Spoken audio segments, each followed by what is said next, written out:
Football season. Already. I can smell the fresh cut grass. I can feel the humidity. I can feel the sun beating on my neck. I can feel my feet getting hot. No, seriously. Last year was weird because it was COVID and everybody was, not doing things. But this is your first time where everything seems somewhat back to normal and you're not playing football. You're not in training camp. How does it feel? I mean, we just had a house meeting today. I wouldn't have been able to go to that.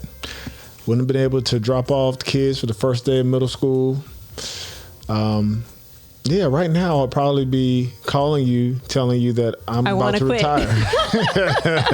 This is it. This is the last year. I'm done. Mm-hmm. This is my last day. I can't take this no more. No. Yeah, it's different. So it is different. It's different for sure. I mean, I do miss parts of it. I think the first preseason games are coming up and season will start very soon. But there are this is my first time really in my entire life seeing that life is just happening for other people in different ways. Like some people have no idea that people are in training camp. In the NFL, in college, in high school, people don't know people are playing football. They just think you just show up on Sundays or Saturdays or Fridays and play.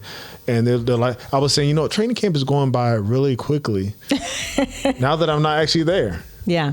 So. No, it's nice to have you home. I will say for me, I am in a good place, a better place than I was during training camp, because during that time, I just remember every year dreading when you were leaving because that meant I was going to be alone with everybody. And even when we didn't have kids, it was just a matter of this time where you were gone for 6 weeks and you weren't coming home, and I just knew it was going to be different. And so I dreaded training camp. And so I'm pretty grateful that I don't have to get the calls that you're ready to quit or that you're ready to retire. You used to always be like, all right, we'll be here.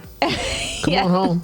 Come on, we'll be here. Stuff, and plus, crazy stuff always happens when you're gone. So even now, you're not even playing. Like, you leave to go out of town, something crazy happens with the kids. We have to go to the ER. It's something they've never done before happens. Yeah. So, it's nice that, you're here. I'm glad you're here. But listen, we're going to do something different. We're going to do, so what's funny is that people are asking you more and more about football now that you're out of it, what you miss, what you don't miss. And what we've learned is out of all the places that we've lived, they have the greatest fans. Like, wouldn't you say, like, of course, every place has the greatest fans. Every place has the greatest experience when it comes to game day. And so what we're going to do is we're going to go through all the places that we lived, and we're going to talk about some of the highs and lows of each place. Not necessarily the people, but just kind of give you an insight of what we learned. Unless the people were just really obnoxious, and then we have to point that out.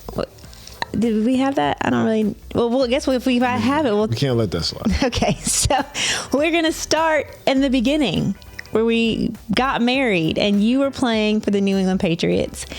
There's a lot that happened because you were there for 6 seasons. 6 seasons, and then took a hiatus for a decade, and then came back for one. But those first 6 years, so we got married after my rookie year. The rookie year, we've talked about it, was a disaster in some respects. Yeah. As far as having such high expectations and then tearing an ACL and being out for the entire year. Team going to a Super Bowl, being the last back-to-back team that we've seen.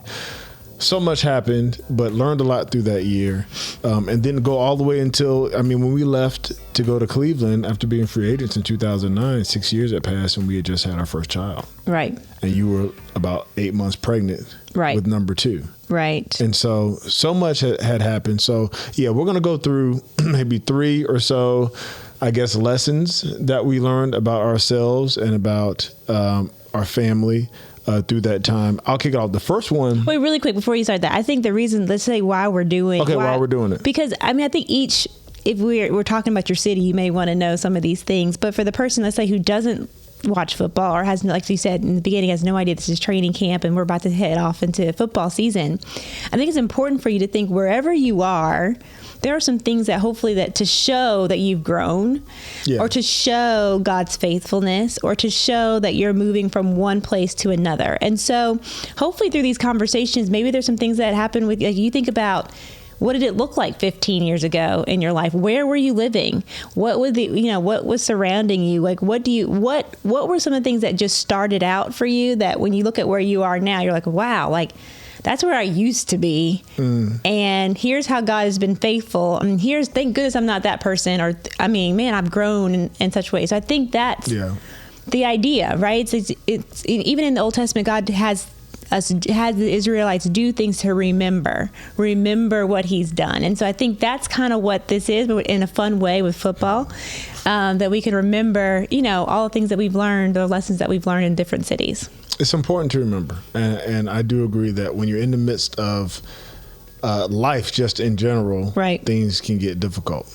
And it's funny, you just tend to forget how things have worked out in the past. Right. You forget that you forget that you overcame certain things, and so it is important to kind of take the proverbial stones out of the Jordan and stack them up as a time. And not only for yourself, I think it's important for your kids to understand what mom and dad have been through, and things weren't always the way they are, whether it's good or bad. Like, you could be in a really, really great time right now, and things can be going great. You're getting a promotion at your job. The school kids are getting great grades. They're being obedient. You and your spouse are on cloud nine, just like you in your honeymoon stage, even though it's been 20 years or whatever it's been. And then you can always look back and say, man, it wasn't always this way. And these are the reasons why it's the way it is now. And then if on the flip side, if things are horrible, you can point to times when things were better. I think human beings, we don't do a great job of reminding ourselves. One thing you always say is to celebrate your victories, celebrate anniversaries, remember those times. And I think that's one thing that I didn't do very well earlier in my career. One thing I did, you have to nod your head like that, but I think that's one thing that I didn't do very well is enjoy the journey at all, because you're so focused on making it. And coming out of college, going to New England, having high expectations, tearing an ACL, coming back from that, I just never really enjoyed myself. Part of that was the atmosphere, and we won a lot of games, made some great friends, learned a lot about the game of football, had some really great instruction in New England, but didn't really sit back and enjoy. And I think there's a balance there. I think I learned that in life you need balance. In life you need times when you pay attention to the details. You need times when you work really hard. You need times where you are being driven to perfection and you settle for nothing less. Yeah. That's how you achieve. That's a great thing. You also need times to sit back and celebrate the success that you've got, and enjoy the fruits of your labor, and enjoy the people who have made it possible, and to not shun those people. The people that are closest to you are usually the ones that bear the brunt of everything good and bad.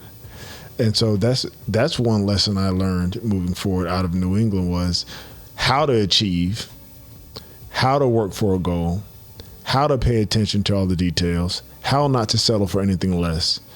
But then looking back saying, okay, I need to celebrate and relax and appreciate more the success that we had gained.